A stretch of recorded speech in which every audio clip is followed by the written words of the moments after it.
Good morning from Kyiv. We're broadcasting live from UATV studios in the Ukrainian capital. I'm Kari Odermann with UATV News. Let's have a look at this hour's top headlines. First this hour, the name of the Ukrainian soldier who died yesterday on the front line in Donbas has been made public. 23-year-old Haman Brodnikov was killed by an anti-tank guided missile launched by Russian-led militants. Over the past day, Russian hybrid troops violated the ceasefire 20 times. This was reported by the press center of the Ukrainian Joint Forces. The militants used grenade launchers and mortars, which are banned under the Minsk agreements. One more attack has been recorded since daybreak. The Ukrainian side is ready for the disengagement of troops in the village of Petrivsk in the Donetsk region. It's planned to take place today at noon. This was stated by the head of the General Staff of the Ukrainian Armed Forces, Ruslan Homchuk. The ceasefire in the disengagement zone has been observed for 7 days. Yesterday, a Ukrainian government delegation with foreign ambassadors visited the area. Details next. A delegation of foreign diplomats led by Ukraine's Chief of General Staff Ruslan Homchuk visited the new positions of the Ukrainian military in the disengagement area near Bogdanivka and Zolote 4 and saw the demining efforts. We have fulfilled our obligations. To the left and to the right of us is where the personnel is stationed. They are carrying out service and performing their tasks here. In Zolote 4, the delegation met with local residents who are happy about the fact the situation has calmed down somewhat over the past week. The sound of firefight no longer keeps them awake at night. We'll hope that tomorrow the withdrawal happens in Petrivsk. It was very important to speak with people about how they feel after the withdrawal. Personally, I hope that this will be the beginning of further such pullbacks, that this is not the end.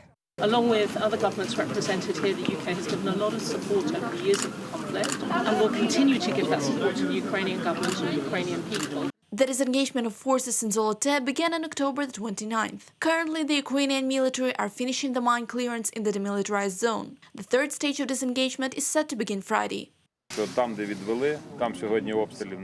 In areas where withdrawal had already taken place, there has been no shelling today. The Army has moved a certain distance and is ready to respond to any situation. The statements made today are being verified, and from tomorrow we are ready to fulfill all further requirements regarding the withdrawal. On both sides, at midday, there will be a statement from the leadership responsible for starting this process. The Ukrainian authorities have done what they need to do, have done what they are obligated to do in order to go to a summit with the Russians to get the Russians to leave this part of the country. Reported by Anastasia Volkova from Luhansk region, UATV. Lasting ceasefire in Donbas and the return of occupied territories back under Ukrainian government control.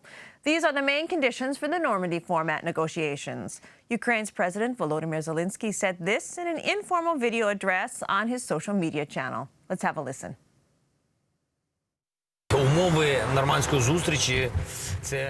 The conditions of the Normandy meeting are the troop withdrawal in Stanitsa Luhanska, the withdrawal in Zolote, namely in Katarinivka, because there are 5 Zolotes, we control 4 Zolotes. The Ukrainian army, government, and the militants are in Zolote 5. The disengagement will take place in Katarinivka and Petrivsk.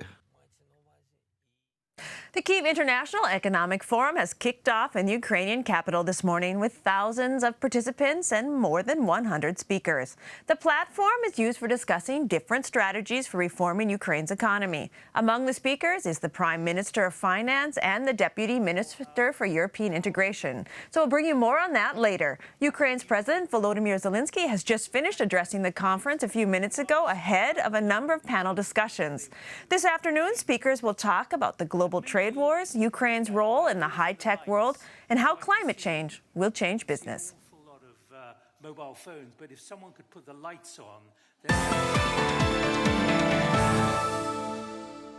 Friday marks the 30th anniversary of the fall of the Berlin Wall. From 1961 on, many had tried to climb, swim, and get through the wall. Some who successfully escaped to freedom then felt that they needed to help others, and they found a way under. More in our next report.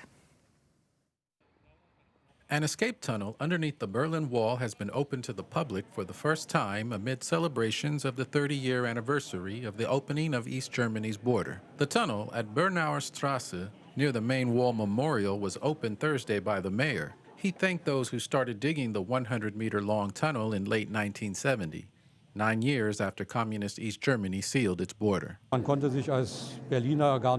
a Berliner, you couldn't even imagine that the wall would become what it was and would exist the way it did, so completely dividing. And then I missed the 13th of August and didn't escape through the sewage until the beginning of September 1961.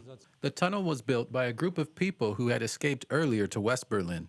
They wanted to help friends and family to flee to the west, but days before it was finished, East German officials discovered the tunnel and partially destroyed it. One main motivation was the conviction of my girlfriend, who got 7 years in prison in a trial in Halle in 1961. She was 22 years old and was sentenced for nothing else than an escape attempt. You have to imagine that. Ulrich reflects back on that time and sees some parallels today that he says we should watch out for. It is important because there is a political situation in Germany today where it has to be remembered how important democracy is. There are efforts in Germany today to push democracy sometimes to the sidelines, and against that, one should take action. Celebrations of the fall of the Berlin Wall will commence Friday and continue throughout November.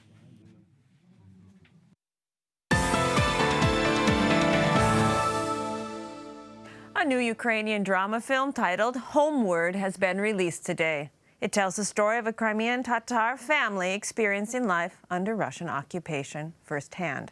The funds for the movie were allocated from the Ukrainian state budget. The film was already submitted for the Golden Globe and Academy Awards. Details next. The movie Homeworld by Ukrainian director Nariman Aliyev has already been presented in 30 countries. It was selected as Best Foreign Film at the Turkish Bosphorus Film Festival and won the main prize at the Odessa International Film Festival. 3 years have passed since we started working on the film. During all this time, we've been doing everything for the Ukrainian audience to be able to see our movie.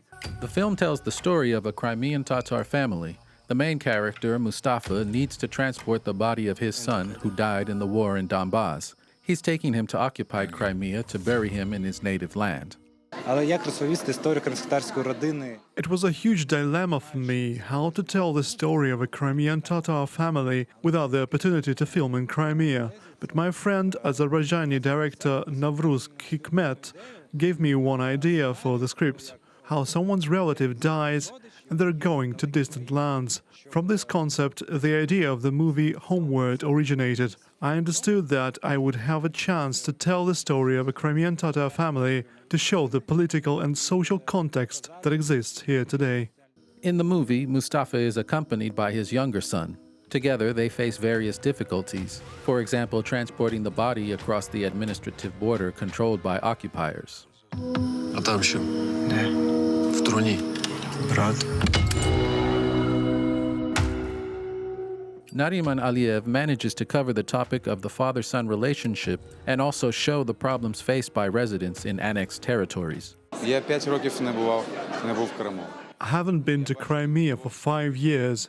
I see my children who live there once every 6 months at best. And I only saw my parents 4 times over the past 6 years. That is why I can understand the role I played very well. The movie has already been submitted as Ukraine's entry for the Golden Globe Awards and the Academy Awards. Reported by Imran Useinov for UATV. That's all we have for you this hour. We'll be keeping you up to date on the Kiev International Economic Forum. For updates, you can check our official website, uatv.ua. Or you can keep us with you all the time in the palm of your hand. Look for us on social media.